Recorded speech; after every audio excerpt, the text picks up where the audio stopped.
Hey, what's the deal? Man, it's your boy Tag from Pro Wrestling Tag, you know what I'm saying? As of this recording, this is December 8th, 2024. You know what I mean? Right now it's 2:45 p.m. You know, it's not as cold here as it was yesterday here in Brooklyn, but fuck it. You know, right now I'm actually in Clinton Hill. You know what I mean? Because I need to find out what the fuck is going on with my house. You know what I mean? Like, I've been going on this for about 7 weeks. You know what I'm saying? And they have not said anything about, moving me back. And they said 4 weeks. I'm like, all right, because if I'm going to give these motherfuckers 1 more week, you know what I mean, for an answer on something. Because if I don't get anything back, there's going to be a lawsuit. For real. You know what I mean? But nonetheless, so I want to talk about something that I had posted early today, on Twitter about who might be Carmelo Hayes' opponent on Smackdown this week.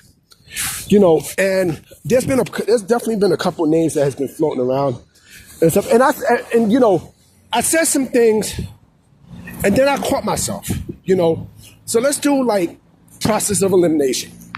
You know what I'm saying? Let's do POE, okay? Now, I'm going to rule out Obafemi and Trick Williams, especially Obafemi, because Obafemi just returned to NXT last night at Deadline. He just returned. He just returned, and it doesn't make sense for him to go straight up to the main roster. It's way too early for that to go down. I think he's going to be your next NXT World Champion. Like Shawn Michaels and Triple H, they love this motherfucker. Like he's, that's their project. I mean, that's their project. The other thing, too, with him is, he's the poster child for the NIL program. Like, this is a guy who also, and a lot of people don't know this, he was a shot putter in college. You know what I mean? Like, type in Obafemi, shot put in college, and you'll see what I mean. Like, he was a shot putter. You know what I mean? And, he's fucking killing it. So much so that I know people are like, oh, WWE should sign Moose when Moose's contract is up. I might not even want to do that. I might not even want to do that, to be honest. I think he has bigger upside than Moose, to be honest, in my personal opinion. So I don't think it's him. I doubt it's him, so we can eliminate that. Trick Williams, I'm going to eliminate as well, because Trick Williams had retained. And yes, the friendship between him and Carmelo, yes, I understand that. I definitely understand that. But, they said newest superstar, right? They said newest superstar. He just retained. If that was the case, right? If that was the case with Trick Williams, don't you think he would have lost the championship a long time ago? You know what I mean? Like, don't you think he would have dropped the title a very long time ago before this happened?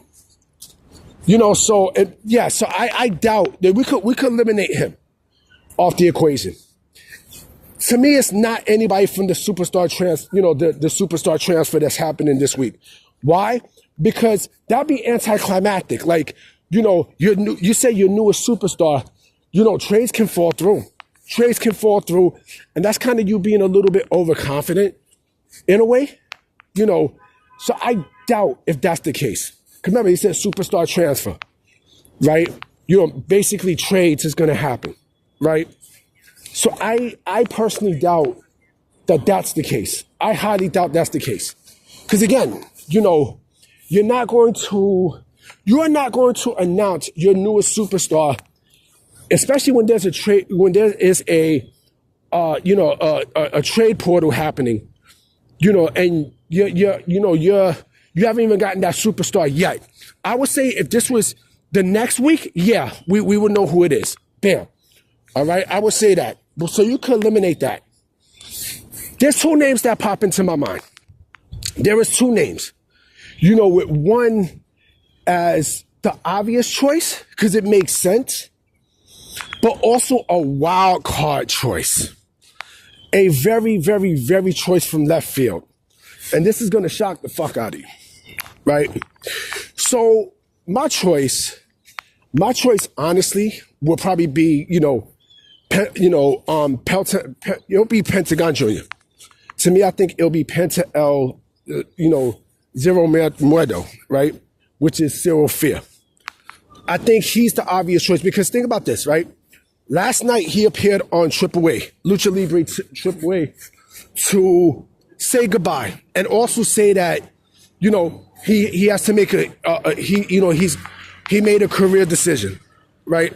If he was going to TNA, he would have continued to wrestle in AAA because they will allow him to, right? So my bet is he's WWE bound. He's free. He's free. He basically is free. Oh yeah, let me also mention another person too that I had to eliminate, Ethan Page. I had to eliminate Ethan Page out the equation too because with him, if he was going to be the quote unquote newest superstar that Smackdown signed, right? They want a shot at Angle yesterday after his loss, at the Iron Man Survivor Challenge, the Iron Survivor Challenge. They want a shot at Angle. I think with him, I think he's gonna be out for a while, right? And then come right back with Josh Alexander. Say, I can't do this no more, blah, blah, blah. I think that's what's going to happen. In my personal opinion, I think that's where they go with Ethan Page, right? But the everyone's choice is going to be Pentagon Dark, Pentagon Junior, or whatever Penta calls himself. Wherever he calls himself, that's where he's going to be. That is the obvious choice, right? However, I have a dark horse in all this. I do have a left field option on who Carmelo Hayes' opponent might be for SmackDown this Friday, right? And I didn't think about this until this morning. As I was leaving my mom's house and such, I was like, I was looking on Twitter, and I'm like, I'm looking at things, I'm looking at Penta and stuff, about Penta and AAA, and I'm like, something hit me because they mentioned something about, Melo, and Friday, who could it be? And then I'm thinking long and long and long and long and long, and I was like, wait a minute, what if WWE, does the huge unthinkable? What if, and this makes sense, I'm going to tell you why. What if it's none other than Joe Hendry? I'm going to tell you why. Because Joe Hendry has not been seen on NXT TV in a long while.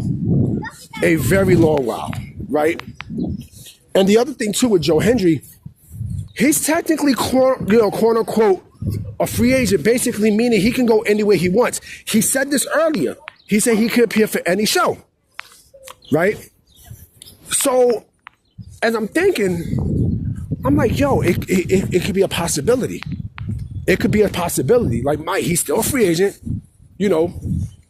and, they can, technically he's a free agent. Technically he's a free agent, and they can actually sign him. They can actually sign him. I would not be shocked. I personally would not be shocked if it's Joe Hendry. It makes perfect fucking sense. And then also on top of that, the relationship with WWE and TNA is still on tact. Even though NXT talent has not been in TNA TV for a while, they've not been shown on TNA for a while, it doesn't fucking matter. It legit doesn't matter. Because, that relationship is still, it's still active. It's still an active relationship, no matter how you slice it. So my wild horse, I do believe, will probably be Joe Hendry. It's either Joe Hendry or Pentagon. It makes too much sense. It makes way too much sense, And again, remember, Joe Hendry said he can appear for any show. He said this himself. There you go. But that's just my thoughts, y'all. Like, tell me what you guys think under the comment section. And I'll catch y'all tonight for sure. Because I definitely want to have a discussion, a discussion video for y'all tonight. So I'm going to definitely holler at y'all. So I will check y'all. Peace.